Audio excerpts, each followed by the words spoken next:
कोणाचा विषय नाही तर पण पंढरपुरात काय परिस्थिती होती 40 वर्षाखाली हे सगळ्यांना माहित आहे। ड्रेनेज नव्हती, लाईट नव्हती, रस्ते नव्हते जायला आणि अनेक अडचणी, पाणी नव्हतं प्यायला। आता बघा पाणी सोय सगळ्या घरापर्यंत पोहोचलेली आहे।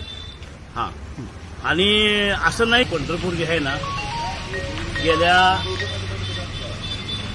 40 वर्षाखाली जो पंढरपूर होता तो पंढरपूर नाही, आता बदल झालेला आहे। कैलासवासी सुधाकर पंत परिचारक मोठे मालक ते असताना तुम्हाला माहित नसतील, या गावात टोपलीचे संडास होते त्यावेळेस आणि मोठे मालकांनी सगळे ड्रेनेजचं काम करून पंढरपूर स्वच्छ केलं। पंढरपुरात जाता येत नव्हतं या गावात।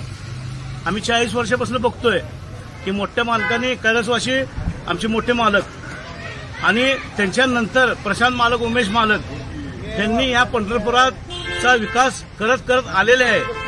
आणि खड्डे धूळ जे म्हणतात हे होईल, भाऊ आहेत हे सगळ्याला घेऊन चालतात आणि गेल्या 40 वर्षापासून त्यांना कामाचा अनुभव आहे आणि पाण्याचे टाके वगैरे गावात सगळ्या जाती धर्माला घेऊन चाललेले आहेत आणि मालकांनी सुद्धा कुठल्या जातभेद केलेला नाही।